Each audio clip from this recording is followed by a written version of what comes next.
오늘 우리 계신 하나님 말씀 함께 살펴봅니다. 하나님 말씀은 요한 1서 4장 19절에서 21절까지입니다. 신약 성경 392면에 있습니다. 요한 1서 4장 19절에서 21절까지 말씀을 우리 한 목소리로 읽겠습니다. 요한 1서 4장 19절부터 21절까지입니다. 함께 읽습니다. 시작. 우리가 사랑함은 그가 먼저 우리를 사랑하셨습니다. 누구든지 하나님을 사랑하노라 하고 그 형제를 미워하면 이는 거짓말하는 자니 보는 바 그 형제를 사랑하지 아니하는 자는 보지 못하는 바 하나님을 사랑할 수 없느니라.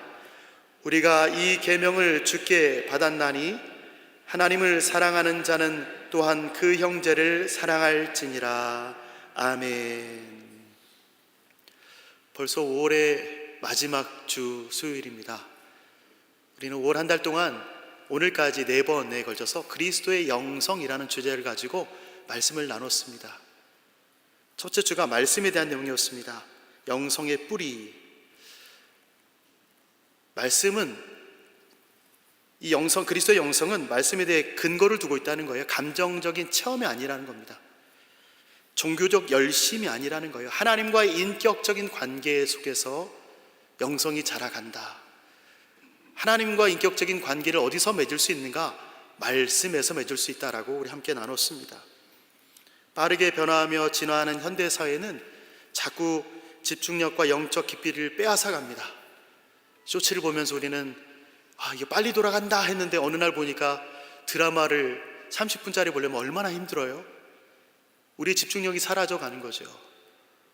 짧은 시간에 뭔가를 계속 이뤄내려는 이 변화되는 빠르게 바뀌는 이 시대 속에서 우리는 영성을 키우기에는 다시 한번 말씀 앞으로 가서 진득하게 앉아 있어야 된다, 이런 이야기를 했습니다. 성경 앞에서 꾸준히 머무를 때 참된 영성과 인격적인 변화가 자라게 됩니다. 말씀은 우리를 교훈하고 책망하며 바르게 세워서 교회 밖에 살아가는 우리로 하여금 신자로서 살아갈 때에 열매 맺는 삶으로 인도하는 영성의 근원입니다. 그래서 우리는 말씀 읽기를 꾸준히 해야 되고 말씀 있는 자리에 내 시간과 마음을 던져야 됩니다. 예배 드리는 곳, 또 목장 모임 가운데에 또 성도들이 모여서 다른 이야기하는 것이 아니라 오늘 말씀, 큐티 말씀 어땠는데, 이런 이야기 나누는 거죠. 그 말씀 있는 곳에 우리가 자꾸 가야 되는 것입니다. 두 번째 시간에는 기도, 영성의 호흡에 대해서 나눴습니다. 기도는 하나님께 우리의 필요를 아뢰는 것입니다. 하나님, 내가 이거 필요합니다. 그런데 그 필요를 아뢰면서 우리 신 목사님께서 하실 때 진실한 대화에 대한 이야기를 했어요. 하나님께 피상적으로 얘기하는 거, 내가 아버지와 함께 얘기하는데 구체적으로 또한 진솔하게 이야기하는 것이다. 예수님은 사람에게 보이기 위한 외식하는 기도와 의미 없이 반복하는 중언부언한 기도가 안 된다, 이런 얘기를 하셨습니다. 그리고 은밀한 곳에서 하나님 아버지와 인격적으로 교제하는 기도를 가르쳐 주셨습니다. 우리 신 목사님이 강조한 기도가 있었습니다. 기억나십니까? 즉시 기도하기. 기도 제목 받으면 바로 기도하자. 중보기도 방에 있거나 우리 목자방에는 오병이어팀 기도 제목들이 올라옵니다. 어떻게 하시나요? 아침에 왔는데 저녁에 한번 이렇게 눌러보시고 왔구나, 이렇게 하십니까? 그 자리에서 딱 보고 그 자리에서 기도하는 겁니다. 즉시 기도하기. 안 그러면 놓쳐요, 기도하는 게. 저도 신 목사님이 말씀을 주실 때에 참 공감했던 게, 이 전전교회 디렉터 목사님이 회의하는 중간에도 선교사님들의 긴급한 기도 제목이 올라오면 회의를 중단합니다. 바쁜데도 딱 끊고 5분만 기도합시다. 즉시 기도하는 거예요. 성도들에게 이 짧더라도 진실한 기도는 하나님과 깊은 관계를 맺게 하고 풍성한 응답을 경험하게 합니다. 그래서 기도하는 것이 중요하지요. 즉시 기도하는 훈련 계속하면 좋겠습니다. 지난주에는 회개는 영성의 동력이라는 제목으로 담임 목사님께서 말씀 전하셨습니다. 에베소 교회, 그들의 행위는 너무 멋져요. 수고도 있습니다. 인내와 분별력도 뛰어납니다. 그런데 복음에 대한 감격, 그리스도에 대한 사랑, 그 첫사랑을 잃어버렸다. 너무나 좋은 교회인데 그 첫사랑을 잃어버린 교회, 그래서 책망받은 교회입니다. 외형적인 신앙으로는 열심입니다. 그런데 외형적인 열심으로 영성이 회복될 수는 없습니다. 보이는 것은 뛰어나게 보이죠. 저 교회 가니까 뭔가 프로그램도 많고 뭔가 하는 게 체계적이야. 멋져. 그런데 그 안에 하나님을 향한 마음이 없이 우리 행사로 우리가 이걸 해내야 돼, 하나님에 대한 간절함은 없고 우리의 죄성과 하나님의 사랑을 깨닫지 못한 채 그냥 지속하고 있다면 그것은 첫사랑이 없는, 그냥 우리가 어쩔 수 없이 하는, 그냥 하나님과의 관계에서 내가 이걸 안 하면 안 될 것 같은 그런 관계만 유지하는 정도밖에 안 됩니다. 참된 영성은 의무감이 아닙니다. 내가 이걸 해야지, 직분 받았으니까 해야지가 아니라 하나님께서 나에게 이 직분을 주셨을 때 그 감격이 어디 있는가, 감동이 어디 있는가, 내가 그때 어떻게 결단했는가, 그 마음을 잊어버리는 것이 아닙니다. 그 마음을 기억하고 하나님과 친밀하게 동행하는 것입니다. 하나님께서 주신 그 마음 여전히 흔들리지 않을 수는 없지만 흔들릴 때마다 다시 되잡고 다시 한번 나아가는 시간이 있어야 된다. 그래서 회개가 필요하다라는 얘기를 했습니다. 그리스도의 영성, 말씀, 기도, 회개, 그리고 오늘은 사랑입니다. 설교 순서를 맡았는데 이 사랑을 뭘로 말할까? 이미 다 알고 있는데 모르는 분 계십니까? 영성의 열매가 사랑인 걸 모르는 분이 계신가요? 한참 기도하고 고민하고 주님 어찌하여 제 순서가 이때입니까? 하나님이 말씀하시겠죠. 그리고 기도하고 기다렸습니다. 우리는 말씀의 뿌리를 내립니다. 그리고 기도로 숨을 쉬고 날마다 회개로 새로워집니다. 이 모든 것이 쌓이면 최종적으로 열매를 맺게 됩니다. 그 열매가 무엇인가? 오늘 설교 제목처럼 사랑입니다. 예수님께서 말씀하시지요. 마태복음 7장 20절입니다. 이러므로 그들의 열매로 그들을 알리라. 나무는 열매로 압니다. 제가 시골에 살아서 어머니께서 지나가다 이게 무슨 나무냐 물어보시면 저는 눈썰미가 없어서 그런지 열매가 열릴 때까지 기다려야 돼요. 어머니한테 많이 혼납니다. 잎사귀를 보면 모르겠니? 나무의 모양을 보면 모르겠니? 그런데 가끔 정말로 아는 것 같은데 틀릴 때가 있어요. 이 잎사귀는 보니까 이거다 라고 얘기했는데 아닐 때가 있습니다. 그때는 진실로 열매를 봐야 합니다.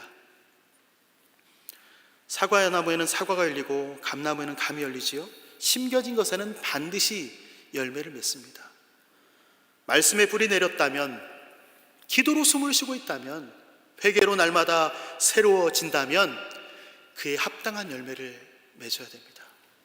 우리 교회가 어떤 교회입니까? 라고 말할 때 여러분이 가셔서 우리 교회는 말씀이 좋은 교회입니다.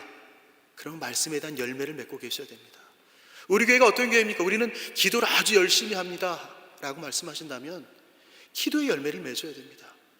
우리 교회가 어떤 교회입니까? 라고 할 때 우리는 날마다 새롭게 하나님께 나아갑니다 한다면 그 새로워짐 가운데 열매를 맺고 있어야 됩니다. 우리 교회는 말씀이 좋은 교회입니다. 아주 기도도 열심히 하는 교회입니다. 날마다 새롭게 나아가는 교회입니다. 우리끼리 얘기한들 우리 안에 보이는 열매로만 가지고 있다면 무슨 소용이 있겠습니까? 우리끼리만 좋은 열매 가지고 우리만 산다면 그곳이 교회겠습니까? 진실로 그것이 교회의 역할을 하고 있는 것이겠습니까?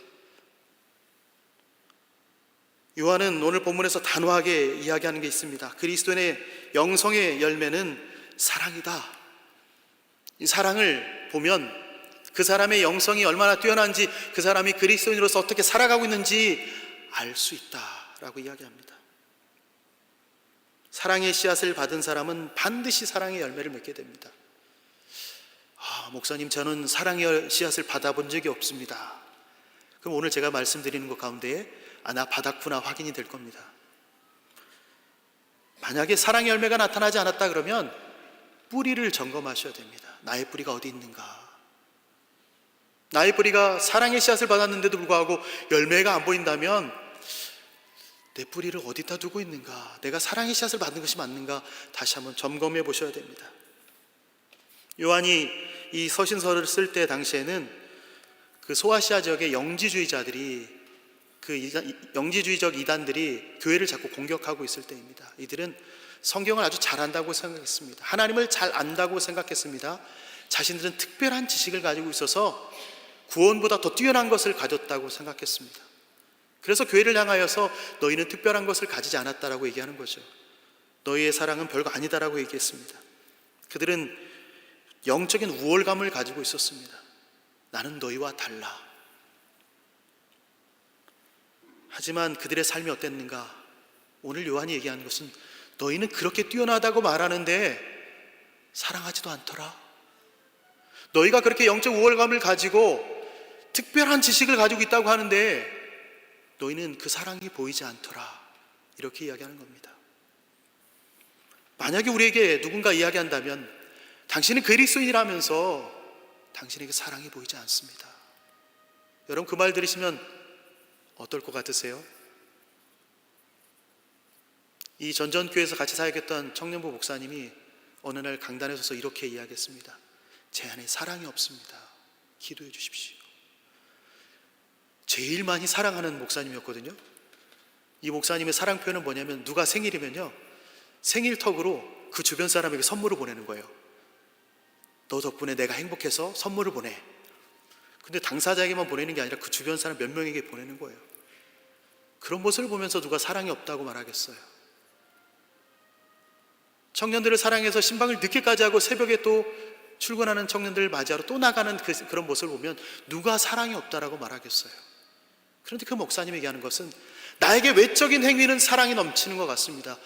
그런데 내 안에는 사랑이 보이지 않습니다. 제가 좋아하는 목사님인데 실은 저는 충격을 받았습니다. 아니 그렇게 많이 사랑하고 사랑이 없다니. 그러고 난 뒤 한참 뒤에서야 제가 그 말이 무슨 말인지 이해했어요. 아, 사랑이 없이도 겉으로 보이는 모습을 할 수 있구나. 영지주의자들이 자기들은 하나님을 많이 안다라고 말하는데 그들의 삶에서 나타나지 않을 수 있구나. 하나님을 아는 증거는 무엇입니까? 오늘 요한이 이렇게 말합니다. 우리 19절 말씀 함께 읽어봅니다. 하나님을 사랑한다고, 하나님을 안다고 하는 그들에게 요한이 말합니다. 19절 같이 읽습니다. 시작. 우리가 사랑함은 그가 먼저 우리를 사랑하셨습니다. 아멘. 하나님을 안다는 사람들 증거가 나타납니다. 어떤 걸로 나타나는가? 사랑으로 나타납니다. 우리가 사랑하는 것, 왜 사랑하느냐? 하나님이 우리를 사랑하셨기 때문에 그렇다. 먼저 사랑하셨다라는 거예요. 먼저. 이 먼저라는 단어 하나가 이 상황을 다 뒤집어 놓습니다. 여러분 우리는 조건적인 사랑을 요구하죠. 내가 너 사랑하면, 내가 너 얼마 도와주면, 내가 너 어떻게 하면, 네가 나에게 먼저 해주면 내가 그렇게 해줄게. 대부분이 다 받은 정도에서 하면 많이 하는 거죠. 대표적인 예를 들어볼까요? 결혼식 축의금 낼 때 어떻게 계산하죠? 한국에서 받은 만큼 줍니다. 자, 5년 전에 결혼할 때 그 친구에 제가 5년 전에 5만 원 줬잖아요. 그럼 그 사람은 제 결혼할 때 얼마 줬냐면 5만 원 줘요. 약간 저는 이해가 안 됐어요. 물가 상승률이 있고 반영이 안 되나? 사랑이라는 것이 우리는 계산하면서 할 때가 있습니다. 그런데 이 먼저라는 단어는 계산이 없습니다. 시간의 순서가 아닙니다. 먼저라는 것이 존재의 원인이에요. 사랑의 출처입니다. 어디서부터 왔냐? 사랑이 하나님께로부터 왔다. 그분이 나를 사랑하신 것이 내가 사랑해야 될 마땅한 이유가 된다, 이것입니다. 내가 사랑하면 하나님께 사랑받는다가 아닙니다. 사랑받았기 때문에 사랑한다는 것입니다. 우리를 사랑하는 사람을 사랑해 주는 것은 어려운 일이 아니지요. 쉬운 일입니다. 그런데 우리가 사랑하지 않는 사람 가지고 사랑하는 것 참 어렵지요. 여러분 자녀를 사랑하시지요? 가족들을 사랑하시지요? 그 사랑 언제까지 해야 될까요? 꼴 보기 싫을 때 많지 않나요? 물론 여기 결혼 안 하신 분들은 잘 모르고 자녀가 없으신 분들은 잘 모를 수도 있지만 영적인 자녀를 낳아보면 그 마음을 알아요. 내가 전도한 누군가가 열심히 교회 다니다가 한동안 안 나왔다, 내 마음을 속을 썩인다 그러면 어떤 마음이 들어요? 저것이 내가 열심히 전도해서 교회까지 하고 친구들도 만나게 해줬건만 지금 뭐하는 짓인가? 나를 사랑하는 사람을 사랑하는 건 어렵지 않지만 나에게 괴로움을 주는 사람을 사랑하는 건 참 어렵습니다. 미국에 있는 어느 정신과 박사님이 한국 분이신데 어머니에게 그런 얘기를 했대요. 자녀를 왜 낳아야 되냐? 어머니가 그런 말씀을 하셨다고 그래요. 사랑하려고 낳지.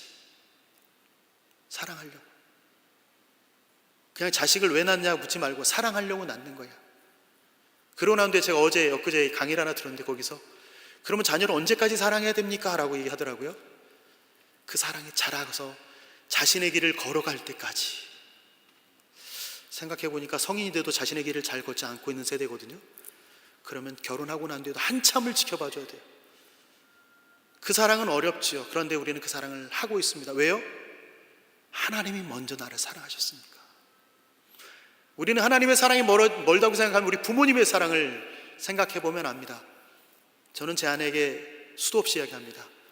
장모님과 우리 어머니의 사랑 받은 만큼 우리 자식들한테 못한다. 절대로 할 수 없다. 거기에 10분의 1만 해도 굉장히 훌륭한 부모가 될 거다. 받은 사랑을 우리는 자녀들에게 하는 것뿐입니다. 하나님을 사랑하고 이웃을 사랑한다고 말하는 것 자랑거리가 아니죠. 왜요? 하나님이 나를 사랑하셔서 우리는 그걸 하는 거니까 자랑할 수 있는 것이 아닙니다. 우리 교회가 이런 거 많이 합니다. 자랑거리가 되죠. 근데 자랑하지 않아도 됩니다. 우리가 많이 하고 있는 것 많이 알리지 않아도 되는 거 뭐예요? 우리가 사랑 많이 받으면 받은 만큼 많이 하는 거예요. 다른 분들이 봤을 때 저 교회가 하나님 사랑 많이 받았구나. 저는 희한하게 목사여서 그런지 어느 교회 가면 꼭 주보를 봅니다. 교회 소식도 보고 선교사님들과 이런 걸 잘 봐요. 이 교회가 얼마나 사랑을 받았는가, 외부로 얼마나 사랑을 나누고 있는가, 성도들 가운데 사랑을 얼마나 실천하고 있는가 자꾸 살펴보게 됩니다. 내가 하나님을 사랑하고 이웃을 사랑한다고 말하면 어떻게 내가 그걸 자랑하고 드러내지 않아도, 공치사하지 않아도 하나님의 사랑이 흘러가고 있음을 다른 사람들은 우리를 통해서 알 수 있고 볼 수 있습니다.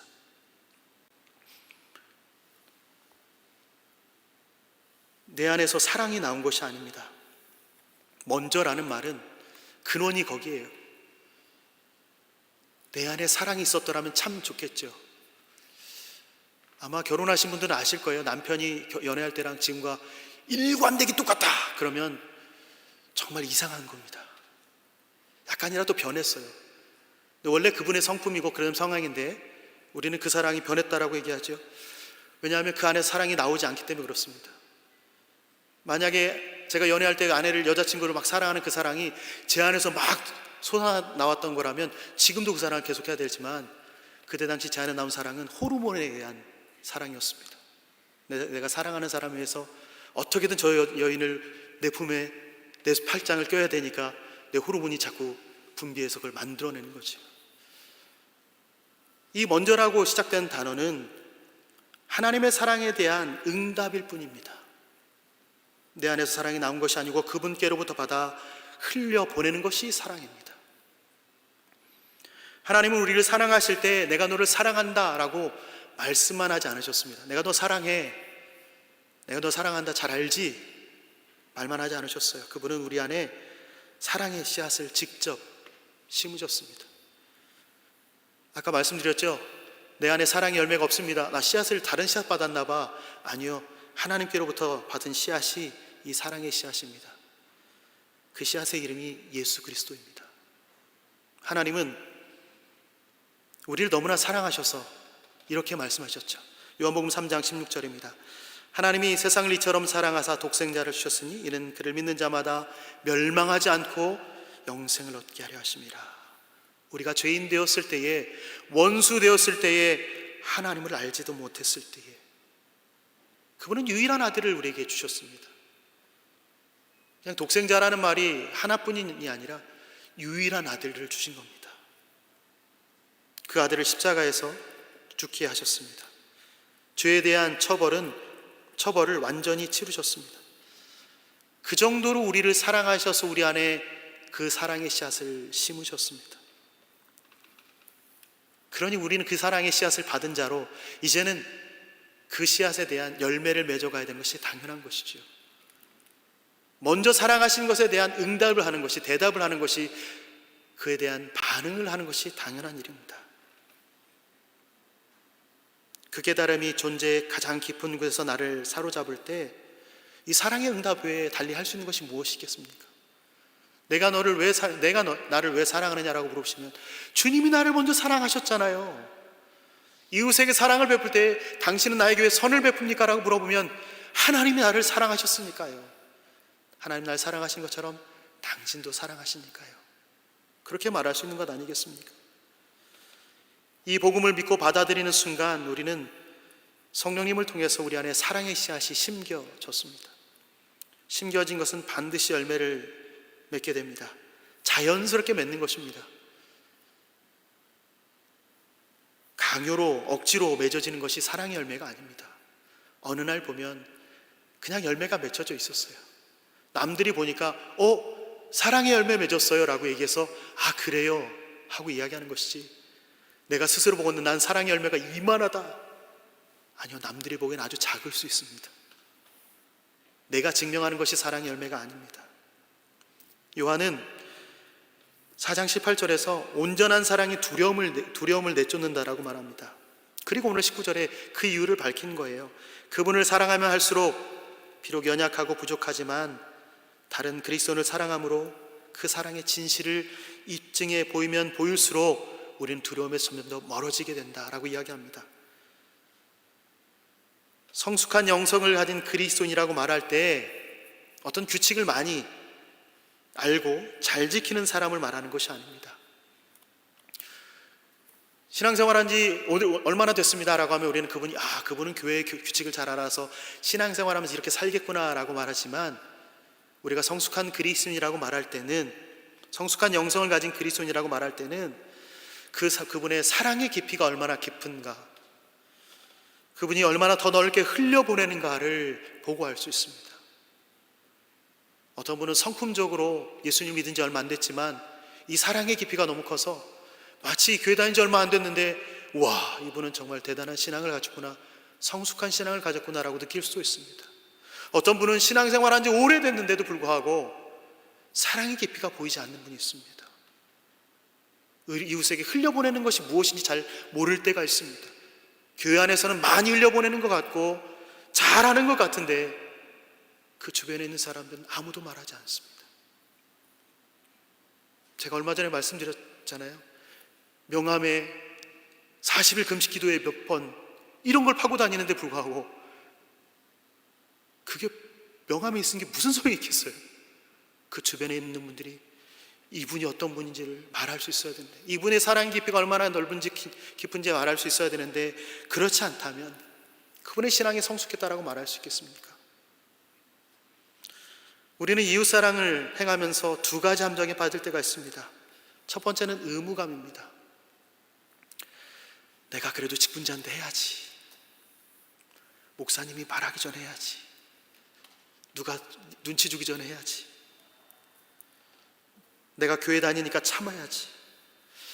때로 우리는 그렇게 살았습니다. 그리스도이니까 양보하고 살아라, 져주면서 살아라, 그렇게 살았습니다. 그런데 이것이 세월이 지나가면, 이렇게 살면 지치게 됩니다. 억지로 짜낸 사랑은 오래가지 못합니다. 두 번째 함정은 감정입니다. 저 사람이 좋으면 사랑하고 미우면 사랑하지 않고 선택적으로 사랑하는 거죠. 내가 좋아하는 사람만 사랑하는 것 사랑이 아닙니다. 나를 미워하는 사람 사랑하는 게 쉬운 일인가요? 참 어렵더라고요. 나를 미워한다고 들었는데 그분 사람 앞에 가가지고 웃으면서 잘 지내셨어요? 평안하세요? 기도 제목 있으신가요? 말하는 게 참 쉽지 않더라고요. 그런데 예수님께서 말씀하십니다. 마태복음 5장 46절에서 48절입니다. 너희가 너희를 사랑하는 자를 사랑하면 무슨 상이 있으리요? 세리도 이같이 아니하느냐? 또 너희가 너희 형제에게만 무난하면 남보다 더하는 것이 무엇이냐? 이방인들도 이같이 하느니라. 그러므로 하늘에 계신 너희 아버지의 온전하심과 같이 너희도 온전하라. 예수님 말씀처럼 우리는 우리 스스로 하려면 한계가 있지만 하늘에 계신 아버지의 온전하심 같이 우리도 그렇게 살아내야 됩니다. 요한이 제시하는 사랑의 원천은 십자가에서 먼저 경험한 사랑입니다. 나는 예수 그리스도로 말미암아 그 십자가의 사랑을 먼저 경험했습니다. 내가 얼마나 부족한 사람인지 스스로 압니다.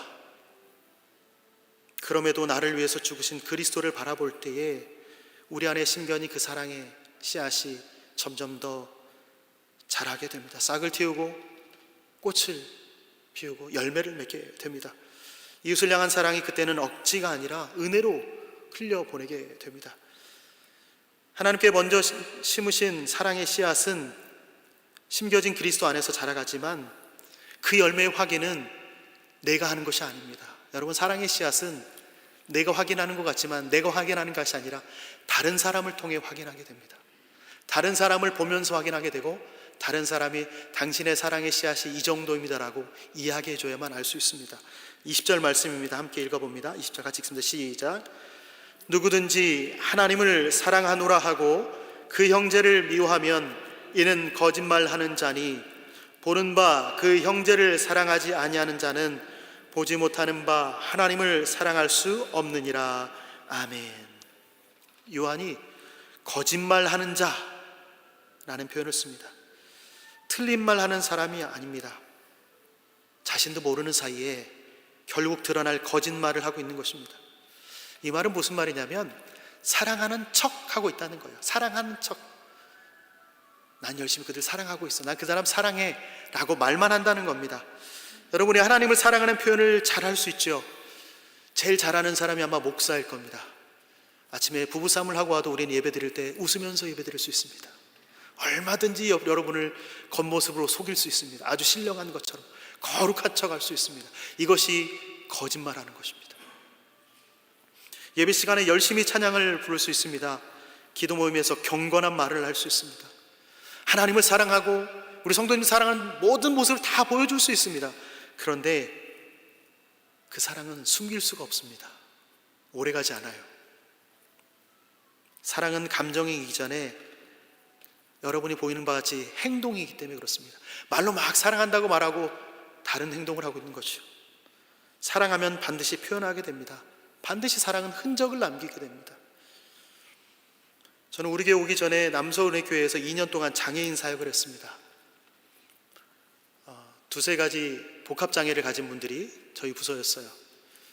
지체장애, 지적장애, 뇌병변장애, 장애들이 너무 많아서 어떤 분은 언어장애도 있고요. 그분들하고 소통하는 게 너무 어렵습니다. 자기 마음에 안 들면요 손을 막 떨면서 물건을 막 아무거나 떨어뜨립니다. 대화를 해야 되는데 말이 안 통해요. 제가 한 분에게는 지금은 하나님께서 불러가서 소천하셨지만 그분에게 가서 형님 밥 먹을 때 혼자 먹어야 돼. 떠먹어야 됩니다. 그분이 뇌병변장애, 밥을 평생 혼자 먹어본 적이 없어요. 근데 제가 그 부모님이 7순이 넘으셔서 형님이 혼자 떠먹어야 됩니다. 그래서 우리 집사님들과 함께 숟가락에 고정되는 숟가락도 사고 막 그렇게 하자, 훈련시키자. 주일마다 올 때마다 밥을 채워버립니다. 싫으니까요. 자기는 편하게 먹고 싶은데 자꾸 동생 같은 젊은 목사 와가지고 밥을 혼자 떠먹으라고 하니 얼마나 기분 나쁘겠어요. 소통이 참 어렵습니다. 그런데 그분들이 아는 거 뭐냐면 언어적 소통이 안 되고 바디랭귀지를 아무리 해도 잘 소통이 안 되는데 그분들이 아는 건 이 사람이 나를 사랑하는구나, 이거 알아요. 제가 볼 때마다 안아줬습니다. 형님 하고 안아줬어요. 보자마자 안아줬어요. 안으면 뭐 할까요? 탁 귀에다 대고 기도합니다. 한 주간 건강하게 지켜주셔서 감사합니다. 주일에 만나게 해주셔서 감사합니다. 오늘도 신나게 예배하게 해주십시오. 아마 예전에 그 교회 영상을 보시면 사부 예배 때 앞에 나가서 춤추며 찬양했던 분이 있습니다. 그 형님이 그랬어요. 제대로 걷지도 못하시는데 찬양 소리만 나오면 앞에 나가서 신나게 춤을 췄습니다. 소통이 잘 안 되는 것 같았지만 사랑이 전달된 거예요. 그래서 결국 2달 만에 그분이 혼자 밥을 떠먹기 시작합니다. 밥을 어마어마하게 흘렸어요. 아마 한 90%는 떨어진 것 같아요. 그래도 혼자 먹기 훈련했습니다. 그 형님도 알았어요. 자기가 왜 그래야 되는지. 물론 부모님 전에 하나님께서 그 형님을 먼저 불러가셔서 너무나 힘들었지만 사랑이라는 것이 그 감정을 잃게 했습니다. 진짜로 사랑하는 것이 무엇인지 알게 된 거죠. 겉으로 사랑하는 척 할 수 있지만 사람들은 압니다. 저 사람이 나에게 웃으면서 다가오는데 진짜로 나를 사랑하는지 아닌지. 제가 사랑한다고 말하면서 아내에게 가지만 아내가 알 수 있지요. 아마 알 겁니다. 네, 그분이 참 뛰어나시더라고요, 감각이. 자녀들은 모를까요? 알지요. 우리 형제자매들은 모를까요? 교회 안에서 알 겁니다. 사랑은 숨길 수가 없습니다.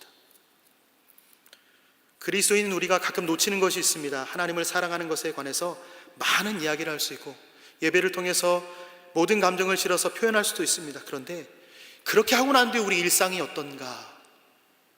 뒤돌아서 그분 안 되겠어, 이런 말을 하고 있다면, 부정적인 이야기를 한다면, 비판을 일삼고 속단하면서 그들의 어려움을 함께 져주고 있지 않다면, 더욱이 그들의 자리에 앉기를 싫어한다면 우리는 하나님을 사랑한다고 말할 수 있을까요?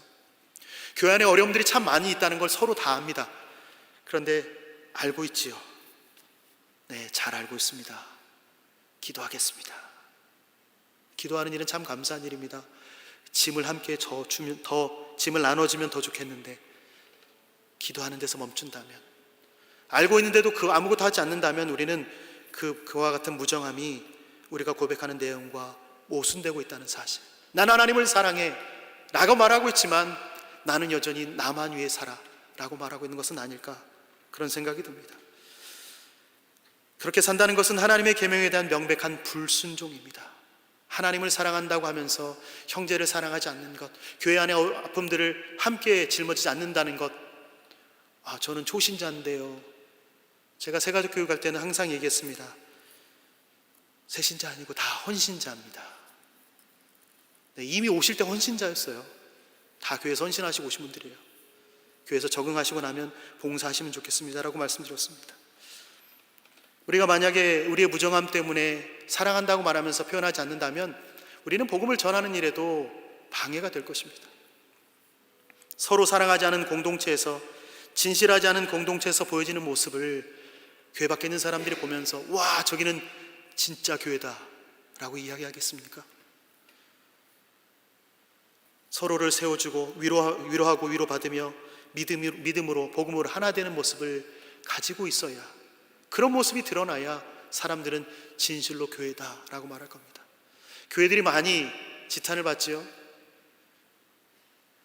그런데 진짜 교회가 없을까요? 아니요. 일부 교회들이 그렇게 함으로 인해서 많은 교회들이 욕먹고 있지만 여전히 교회다운 교회들이 계속 세워져 가고 있고 계속 그 교회다운 교회들이 유지되고 있습니다.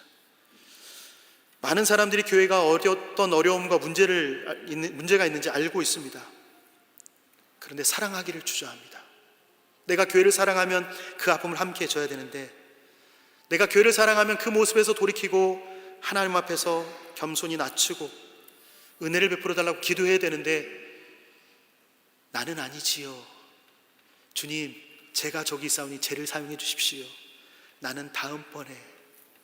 우리는 그렇게 하고 있지는 않는지, 우리 공동체에 어려움이 있는 것을 안다면, 사랑해야 된다는 걸 안다면, 하나님, 내가 그 자리에 가서 사랑하게 해주십시오. 하나님을 사랑한다라고 말하고 형제를 사랑하지 않는 것이 안 되니 나는 형제도 사랑하겠습니다라고 고백하고 앞으로 나와야 될 것입니다. 요한은 보이는 것과 보이지 않는 것을 대비하면서 말합니다. 형제는 보이지요. 눈앞에 있습니다. 손에 닿습니다. 반면 하나님은 보이지 않습니다. 직접 마주할 수도 없습니다. 눈앞에 보이는 형제를 사랑하지 못하면서 어떻게 눈에 보이지 않는 하나님을 사랑한다고 할 수 있습니까? 이것은 요한이 소아시아에 있는 교회들에게만 말하는 것이 아니고 영지주의자 그 이단들에게 말하는 것만이 아니라 우리에게도 이야기하고 있는 것입니다. 보이지 않는 주님에 대한 사랑은 말로만 표현하는 것이 아닙니다. 지금 우리가 보고 있는 주님의 사람들을 향한 사랑의 행위로도 가장 잘 표현될 수 있습니다. 이 사랑을 먼저 예수님께서 보여주셨습니다. 말씀이 육신이 되어서 우리 가운데 거하셔서 보이지 않는 하나님이 사람의 몸을 입고 오셨습니다. 그리고 하늘에서 이 땅을 바라보시면서 인생을 불쌍히 여기시고 인생들 자리에 오셔서 십자가 지시기 전까지 세리와 함께 먹고 죄인들의 친구가 되어주시고 아픈 자들을 만져주셨으며 우는 자들과 함께 우셨습니다. 하나님의 사랑이 우리의 삶을 채우기 시작할 때 그분은 우리 인간관계 속에서 어떻게 우리가 살아가야 할지를 보여주시고 자신이 친히 모델이 되어주셨습니다. 그리고 그 일을 감당할 수 있도록 우리에게 열망과 능력을 주십니다. 그럼 우리는 이웃에게 어떤 모습으로 나타나면 좋을까요? 거창해야 될까요? 이웃사랑을 위해서 내가 돈을 열심히 벌어서 기부를 엄청 많이 해야겠다. 물론 그런 것도 방법일 겁니다. 그런데 꼭 거창해야 할 필요만 있는 것은 아닙니다. 제가 카톡을 할 때마다 잘 쓰는 건데 좋아요를 계속 누르는 겁니다. 당신의 글에 내가 잘 읽었습니다. 당신이 글을 쓸 때 나는 다 읽고 동의합니다. 당신의 행위 참 잘했습니다 라고 동의하며 좋아요를 눌러줍니다. 단체 카톡방에 누가 어떤 의견을 내면 제일 선한 말을 먼저 써주는 것, 이것이 작은 사랑의 표현입니다. 누가 뭔가 글 올렸는데 그거 옛날에 했는데 안 될 것 같아요 이러면 제안한 사람은 굉장히 무색해집니다. 민망해집니다. 곤경에 처한 다른 사람을 도와주기에 손을 내미는 것, 큰 행위가 아닙니다. 전화 한번 해줘도 괜찮습니다. 괜찮냐고 물어봐 주는 거 좋습니다. 먼저 인사하는 것 필요합니다. 그냥 지나가다가 생각나는데 밥 한 끼 먹어요 하고 바로 약속을 잡으시면 됩니다. 지나가는 말로 밥 한 끼 먹어요 하고 기약 없는 인사가 아니라 집사님 밥 한 끼 먹어, 다다음 주 시간 언제 돼? 지금 잡아봅시다. 이게 사랑의 표현입니다. 이런 것들이 쌓이면 공동체 온도가 달라집니다. 서로 생각하는 모습이 달라지는데 서로를 바라보는 눈빛이 달라지거든요. 한 사람 한 사람이 나는 여기서 사랑받고 있다라는 공동체성을 경험하게 됩니다. 사랑의 실천이 모여서 공동체의 체질을 바꿉니다. 기억하십시오. 우리 교회 10년 후 어떤 모습이 되면 좋겠습니까? 지금 체질을 바꿔가는 겁니다. 어떤 무언가를 바꿔서가 아니라 우리가 서로 사랑하면 10년 후에 우리 다음 세대는 그 사랑을 먹고 그들이 또 나누게 될 겁니다. 참된 사랑의 증거는 감정이나 말이 아니라 행동입니다. 나는 못한다, 네가 해라가 아니라 함께 해보자, 나도 도와줄게, 어떻게 하면 좋을까, 이런 것들이 함께 세워가며 섬기며 배려하는 것들이 필요합니다. 요한은 그리스도인의 참된 모습을 검증하는 테스트 중에서 이 사랑이라는 것이 가장 확실하다라고 얘기합니다.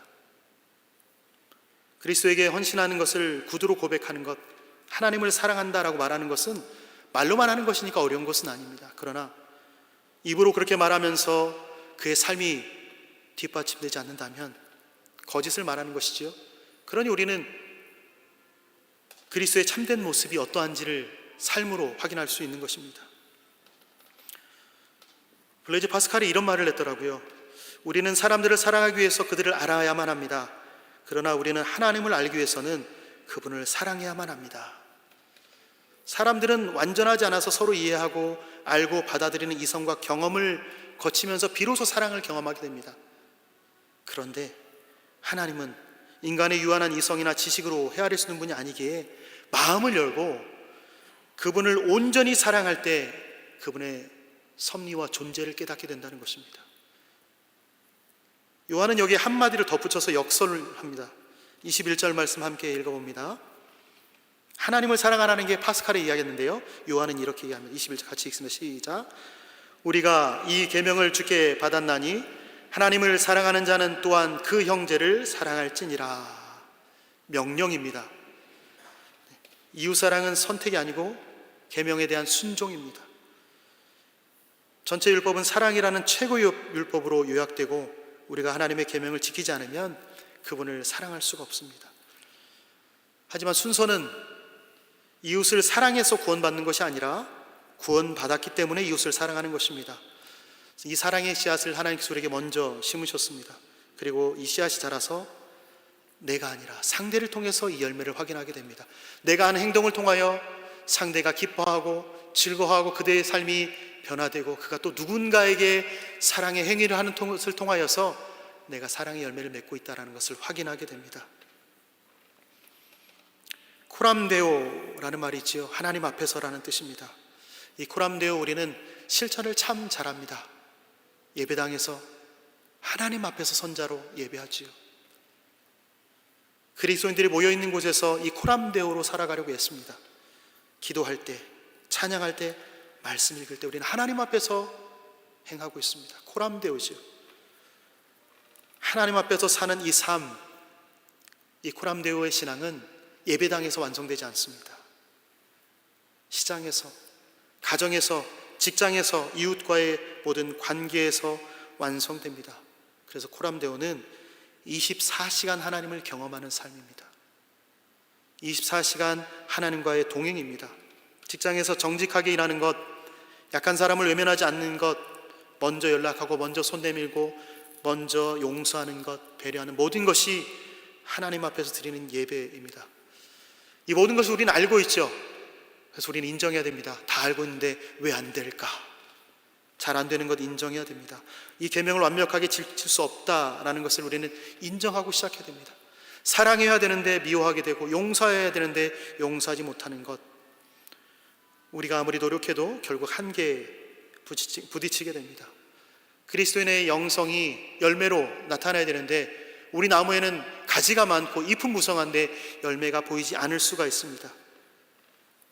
그래서 우리는 그 열매 맺지 않았음을, 열매가 안 보임을, 열매가 너무 늦게 맺힘을 한탄하고 주님 앞에 나아갈 때,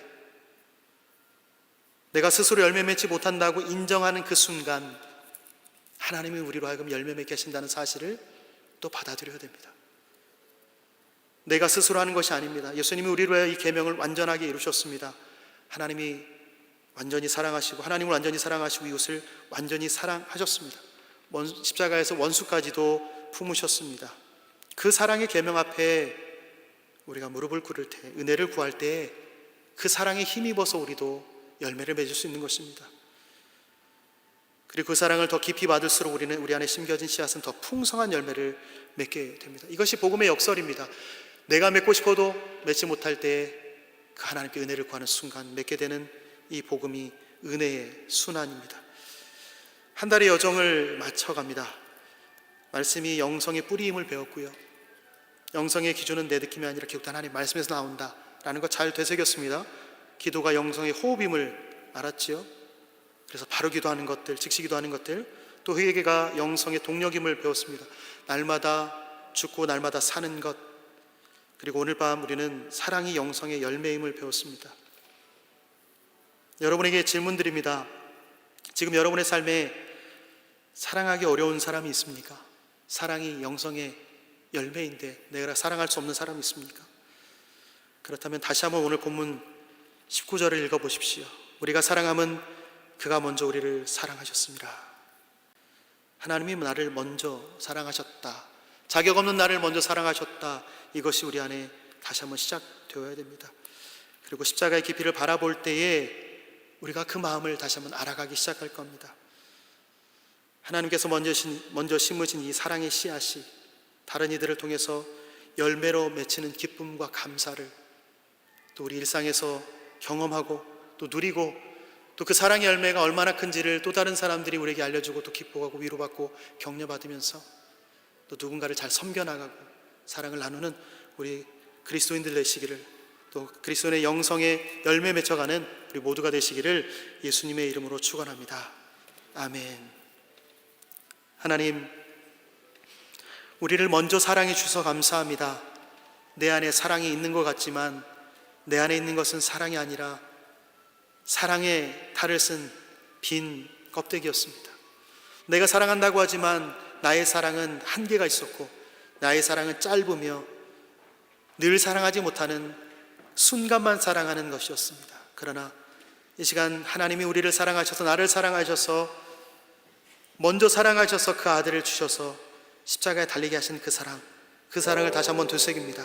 그 사랑이 나를 살리고 이웃을 살리고 가정과 공동체를 살리는 것을 다시 한번 경험하도록 붙들어 주옵소서. 날마다 하나님 앞에 선자로 사랑하며 사랑의 열매를 맺는 우리 모두가 되도록 인도하여 주옵소서. 긍휼을 베풀어 주옵소서. 감사드리며 예수님의 이름으로 기도합니다. 아멘. 우리 함께 이 찬양으로 하나님께 나아가겠습니다.